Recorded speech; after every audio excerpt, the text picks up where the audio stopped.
You are listening to the Level Up Your Gaming Podcast, Episode 8, Music and Atmosphere in Games. Today we talk about adding music and other atmospheric techniques to improve your games. We discuss some tools for adding these components and how they contribute to the atmosphere of your games. We do cut out pretty fast at the end because our friend showed up early for our game session. I'm sure we'll tackle this topic again in the future and expand upon it. If you'd like to participate in the discussion or leave us feedback, you can contact us at levelupyourgamingpodcast@gmail.com. Also, if you like the show, please subscribe, leave us a review, or tell a friend. Now sit back and enjoy the episode. Welcome to the Level Up Your Gaming Podcast. My name's Aaron. Across from me is the man. He can't dance, but he knows how to play music. Jared. I think I'm a fine dancer. Well, I could ask your wife about that, maybe. I am Lord of the Dance. Okay, Lord of the Dance. Okay, I can shake my booty. Have you seen Shen Yun or any of the other things, Riverdance? They ain't got nothing on Jared. They got nothing on me. So anyways, today we're going to be talking about the magic of music in your games.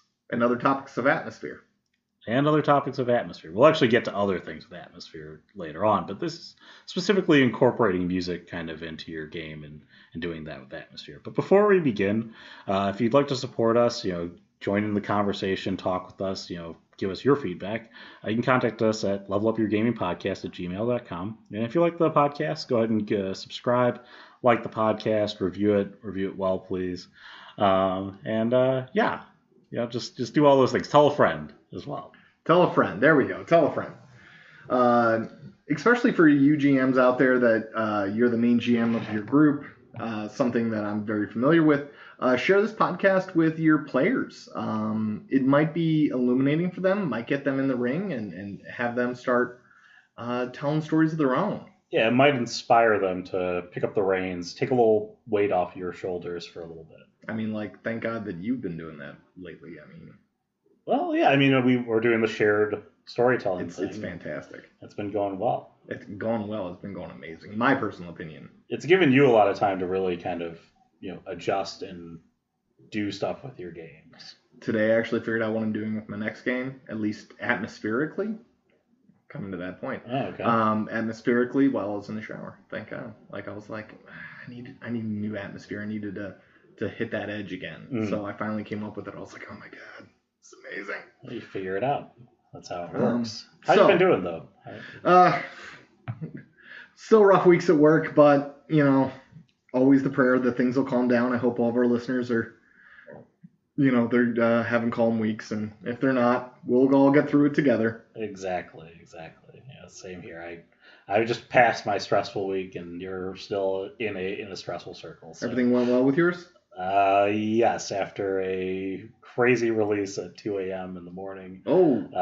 Yeah. I was here at game when you did that. I remember. And then I left, and I got online, and I had to assist with the release. Until 2 a.m.? 2:30. Holy crap. Yeah, it was ridiculous. It was pretty crazy. Someone took Friday off, didn't they? Huh? Someone took Friday off, didn't they? No one took Friday off. You didn't take Friday off? No, it was Saturday night. I ended up having to go into Monday. Yeah, it's a whole big thing. But anyways, enough about work, and let's talk about how to incorporate music into our games. Music. First, always look at tools. Computer laptop speakers, fantastic. If you don't have a laptop, don't have a PC that you can bring into the environment, CD players bought at Walmart, an iPod connected to 2 speakers, or a phone connected to 2 speakers will do everyone the trick.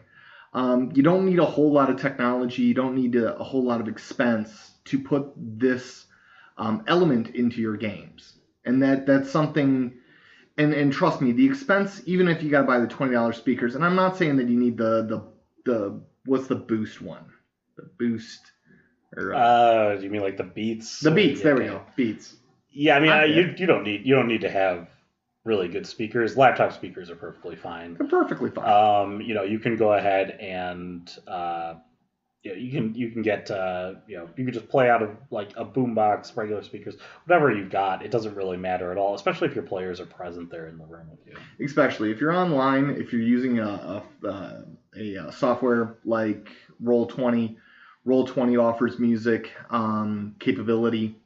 Roll20 I've always found to be, or not always, but recently I've been having some difficulty because over the years I've collected a lot of music strictly for gaming. I mean, when I Oh yeah, we keep doing like I'll play a video game and I'll be like, Jared, soundtrack, you gotta hear these songs. Let me know your thoughts, and then we sit there, we listen to them, and Jared's like, yes, yes, I could use that one. Because I mean, like I'm not a big music listener when I'm not gaming. I mean, like I listen to country western. Yeah, I mean, so like spoken music never used in game. Spoken music is usually not the best music. No, and the reason why there's a little caveat to that, which is if you are doing a fun scene or a fun fight.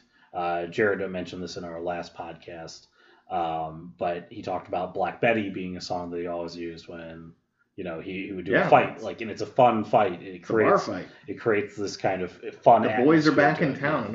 Another good one. Oh yeah, any song that's kind of upbeat, just like you think about it in terms of what you play when you're working out. Like if you want to get that that adrenaline rushing, that fun beat, and all that. So you put up the fun beats, or if you're driving in the car and you want to make something light and put some levity to your life. Or if you want to have sad songs in there, you could find sad songs to really set the tone in the moment. And that's kind of the whole point about using music in your game, is that you want to set a tone for that moment. So sometimes, generally, I'll leave on some sort of background music just to engage the brain, because how little do we know, or how little do we notice television shows, movies, video games. There is almost always some sort of music playing in the background. Very seldom are things silent unless like it's meant to be. Everything has a purpose, especially when it comes to music, video game production, all that stuff. My thing is I generally leave on some nice background music. You can go through YouTube and find a lot of music that's save music is generally what I'll use. I'll find something that's like a save game theme. Shameless plug for Resident Evil 4. Their save theme I've used since the game came out. It's perfect. There's two. There's the save room theme from that, and Serenity. And so before we ever got to online music playing, because we had Brian online, so before we had to use like a shared player like Roll20 or SoundCloud, we always used your iTunes that was connected on your computer. My laptop. And we would play that and try to have it picked up through the microphone. Not the greatest setup if you're trying to set that out. No. I would advise against doing that. I would try to find a shared player if you're going to have to go that route anyways. But what you end up doing there is with the save thing music is you can see the play count for it, and it's always on repeat, and it's played like 3,000 times. It's ridiculous. Yeah. I wonder what it's at now. Even that we've switched to Roll20, so it's not on the play counter anymore. But I mean, it's a lot. I use it in my games. I mean, it's the perfect kind of just you're doing nothing music. Yep. So with getting a lot of music, you can definitely go through those. And this we talked about a little bit, I believe, last week with what kind of music and where to find it. But organization is a big thing. I have separate folders, and all of my folders are based off of the emotion I want to create. For example, fear.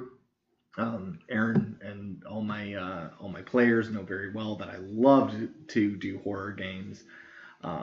Which is one of the themes that you tend to do very well in your games. I tend to. And you tend to have very good building of suspense in your moments with the horror game and that scary music there. And we've got some pretty good ones. I mean, we use like things like the Resident Evil soundtrack.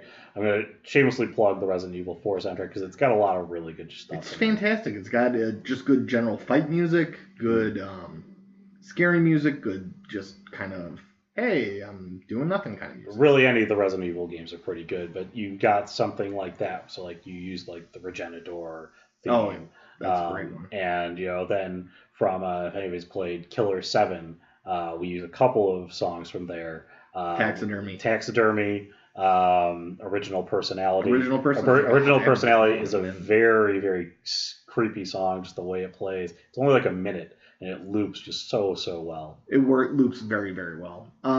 So organize your music. My recommendation, my I guess tool, is organizing it by my emotion, what emotion I'm attempting to do. Um, for those of you who have access to music editors, because sometimes soundtracks are great. Like personally, and I know there are many people who will find me on this. I loved Batman versus Superman. Loved that movie.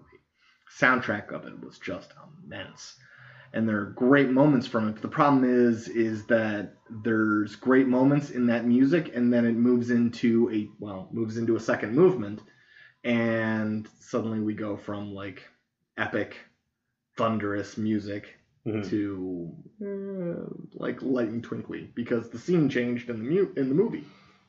For those of you who have music editors, just cut that out, throw it. Just keep the epic because the epic can replay. Just find a good place to cut. Aaron's like the master of editing and cutting. I've gotten better at it now, but even to Jared's point right there, in these speaking about the change in the soundtrack in the middle of a scene there as it switches from something to the second movement there.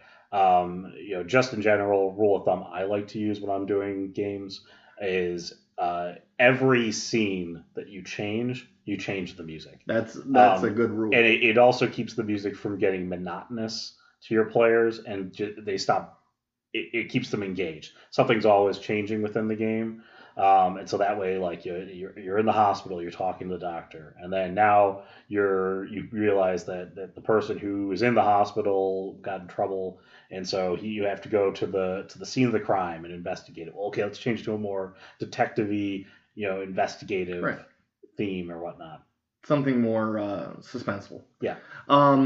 So when with the suspense and doing all that with a CD player, what you can do is generally what I did back when we had to use CDs and stuff like that. I had a cheat sheet, so I knew what track to play at what time. Well, not at what time, but like scene track 7 because it doesn't pop up immediately on an old CD player. So it's important to have that cheat sheet. Now, when I create written scenes. So scenes in which, like my epilogues or scenes that I'm going to take my characters into, I guess cutscene is probably one of the best ways to put it. What I will do is I'll actually write in the middle of the scene what music I'm going to switch to and when. So that's always helpful to kind of keep that cheat sheet, always knowing where and when to switch the music, especially in your cutscene moments, because it can really amplify your cutscene. It is. I think that a lot of people might be like, music's overrated. It's really not. The power of music is understated. Yeah, if you have never used it in your game, it's really hard to explain how useful it is for immersing people in the scene.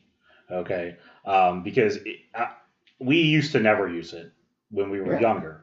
It just used to be the nights we would go around the table and have a good time, and we would talk, and we would put everything together. But the moment that we actually started to incorporate it more readily within games, it just kind of made like it sets the tone in the moment that you're trying to convey to your players. So instead of your just descriptors, you might not be the master of descriptors, but your descriptors can be okay, and the music can take the thing to the next level.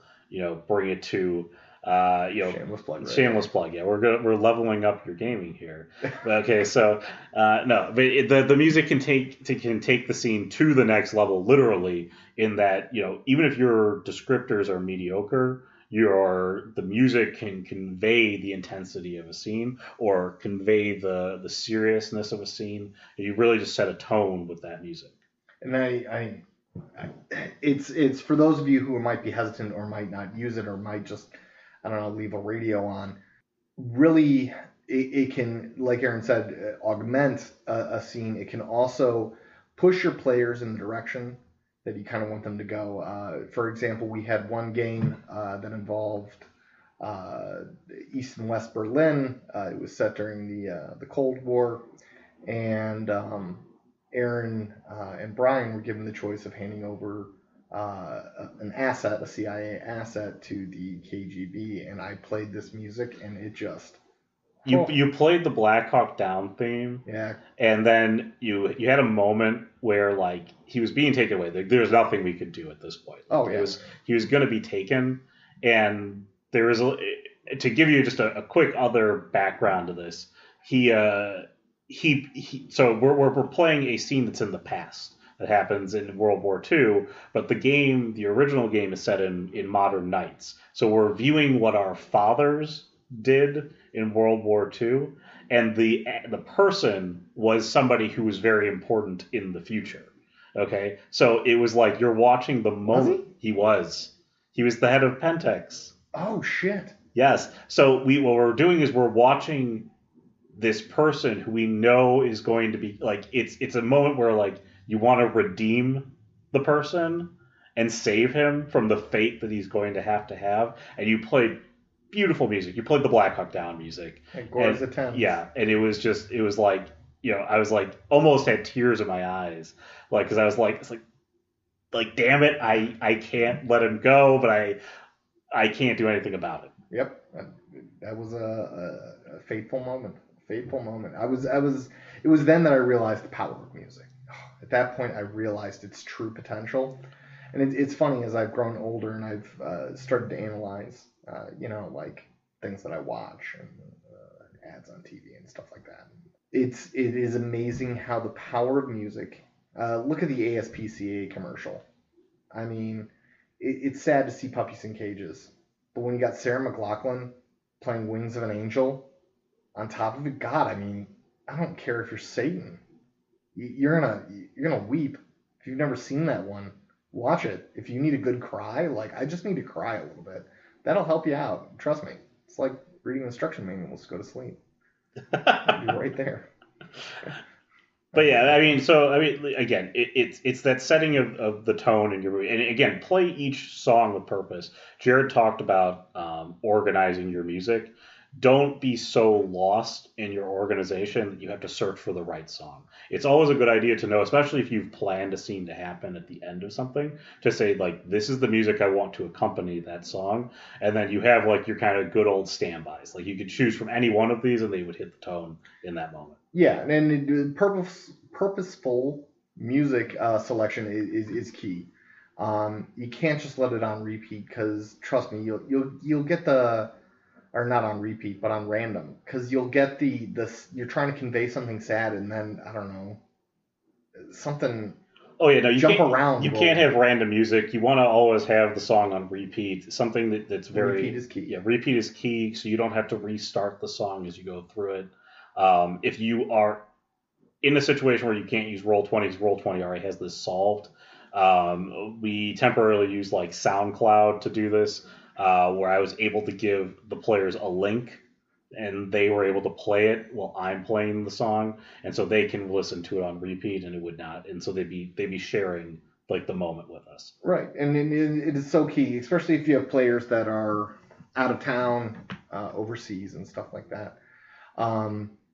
The music is just, I can't stress it enough on how critical it is, especially in scary moments. Oh man, it can make a terrifying situation all the more abysmal. It sets a, again, it's all about the tone. So like I think one of the, just to kind of touch on your scary moment there, I just recently had one.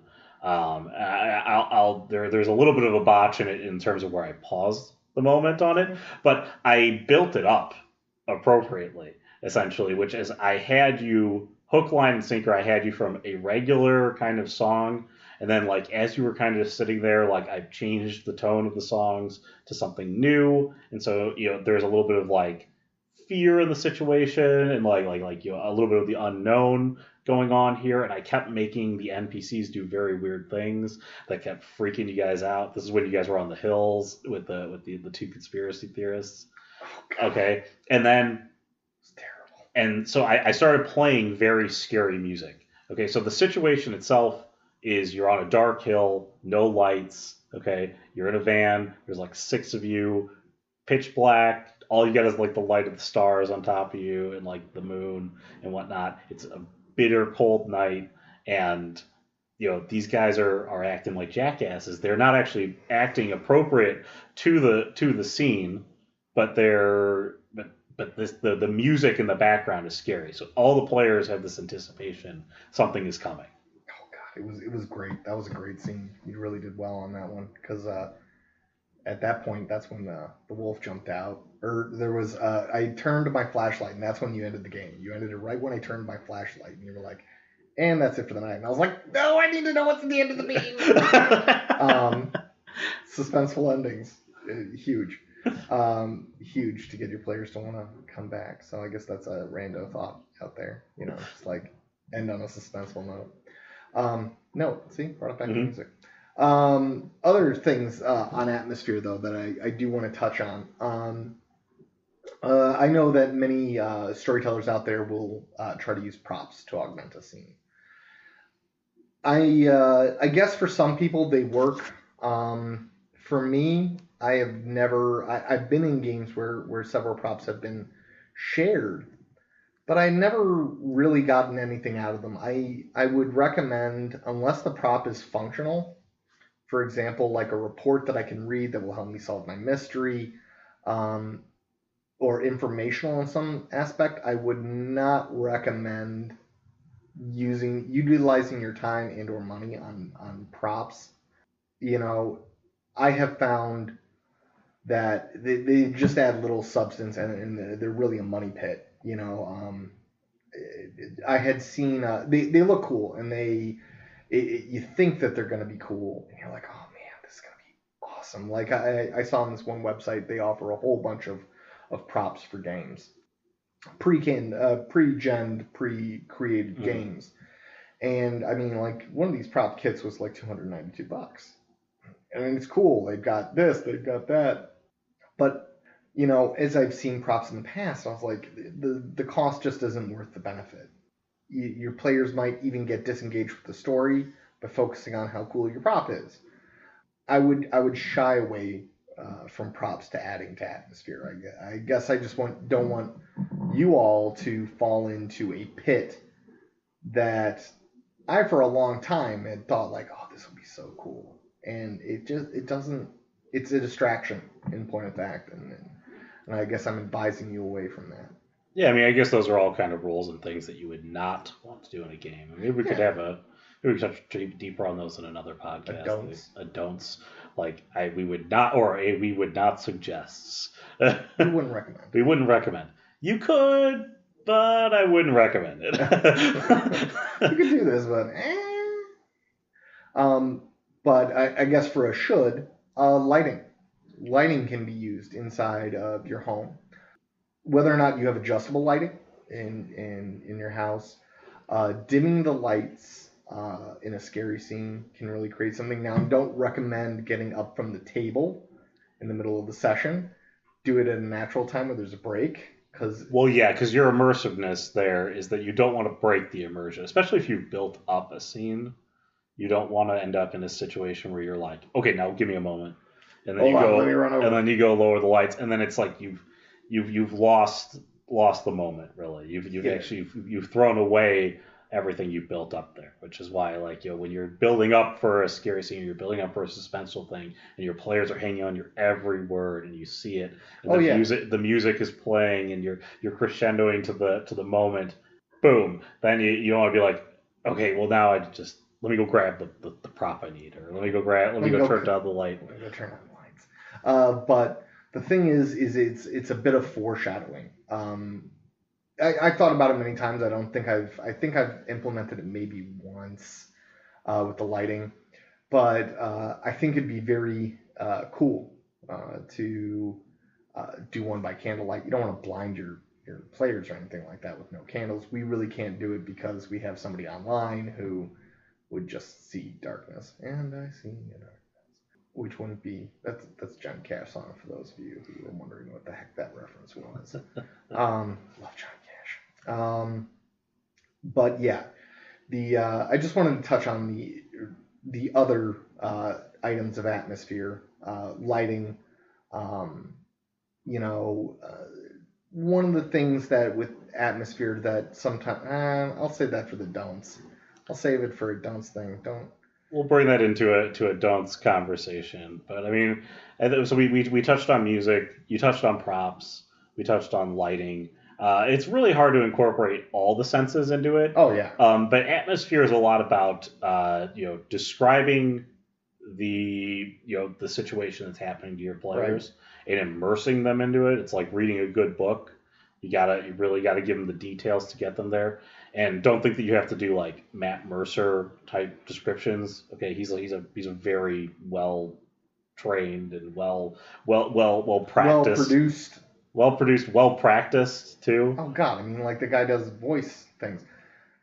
I mean, Voices do help immerse everything that you want to do to try to bring your players into it, but you can only stimulate so many senses to get players to that at the point. same time, and that's not to say that I don't know if you're playing a game in Mexico, to offer, I don't know, champorado, which is it's like a Mexican hot chocolate that can engage senses. It's sights and smells.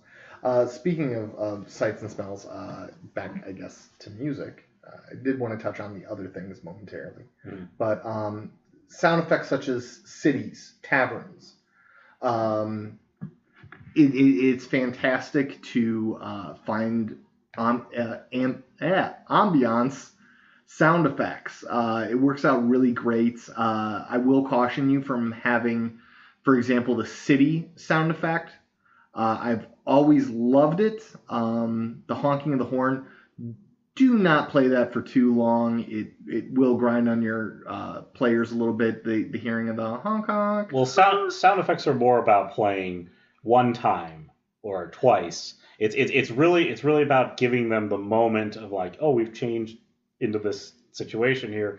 And your music should be the background and the backdrop setting, just like you're watching a movie. Mm-hmm. Okay, so your music plays the background, the backdrop, and then all of a sudden you hear like, dun, dun, like you play it once, like just to kind of make sure that they're still immersed in the scene. I hope everyone is enjoying our impersonations of car horns. We are in our 30s, but yes, we are like 10. But I think the only other thing I really want to say about music, I mean, there's a lot of other things, but the one real big don't that I want to say about music is if you're going to incorporate it, do not just put your Spotify playlist on. Okay, do not have a lack of intention with your music, because then it means nothing. Okay, your scenes mean nothing.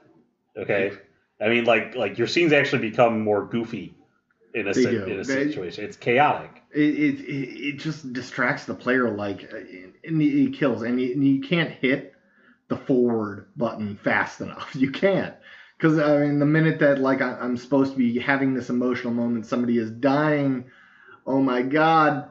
And Black Betty comes on. It's over. Kaboom! I just shattered your vase in your house. This isn't the time to put on the Coldplay soundtrack or like the Panic at the Disco. This is the time just to play whatever play you got. Some Coldplay for a character.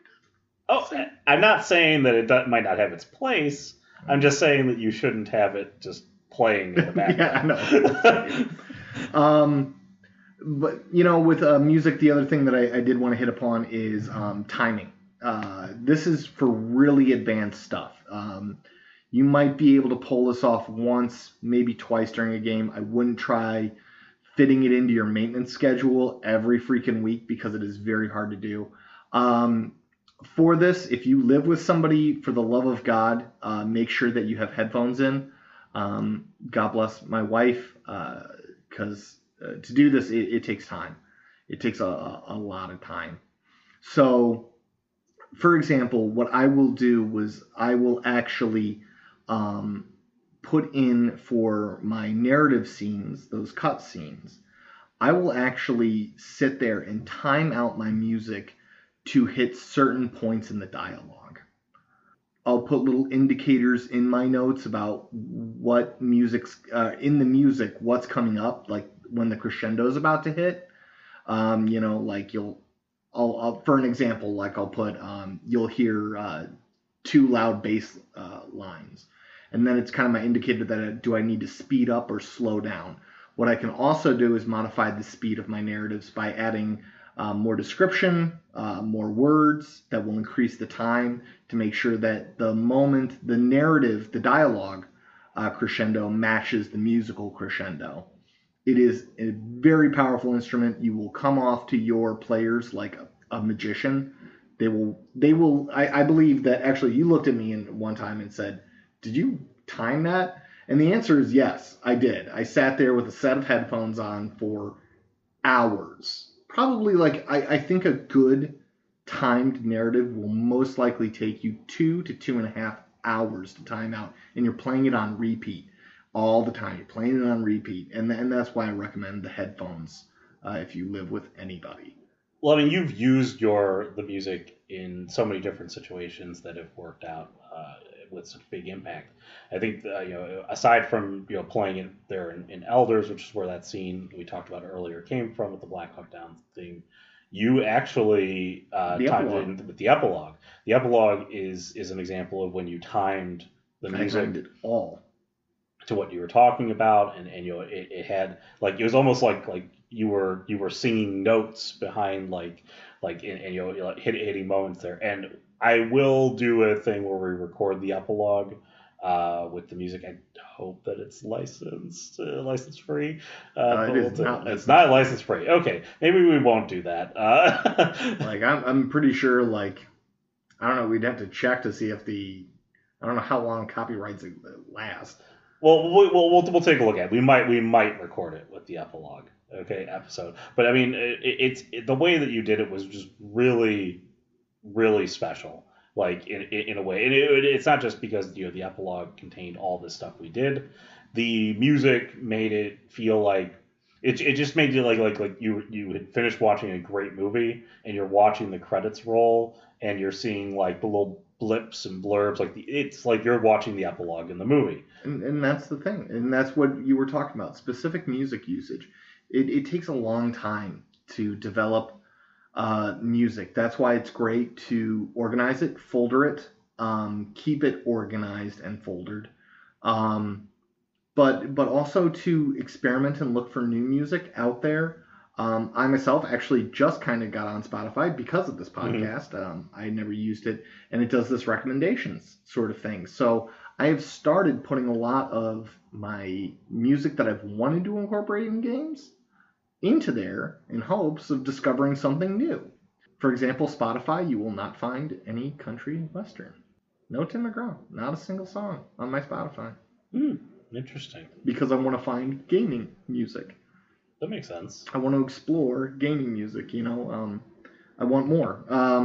But I mean, that's what it takes to level up your gaming. I mean, it really does take that time, that effort. And I mean, this is something we talked about with development. It takes the time and the effort. In music, it is something that if you put in that time and that effort, it is unlike a prop. It is not well wasted. It's I know that's Ken. I'm going on like that. He isn't even at the door. Yep. To all of our listeners, our friend has just arrived at the door. I'm continuing to talk. So. Well, anyways, we're gonna go. We're gonna go. Yeah, we're gonna go. Oh shoot. Well, I'm kind of crescendo right there. Yeah. Well, I mean, that was the last good point. I didn't really have another one after this. So. Fair enough. Anyways, this has been the Level Up Your Gaming podcast. For Jared, I'm Aaron. Have a good night, guys. Have a good night.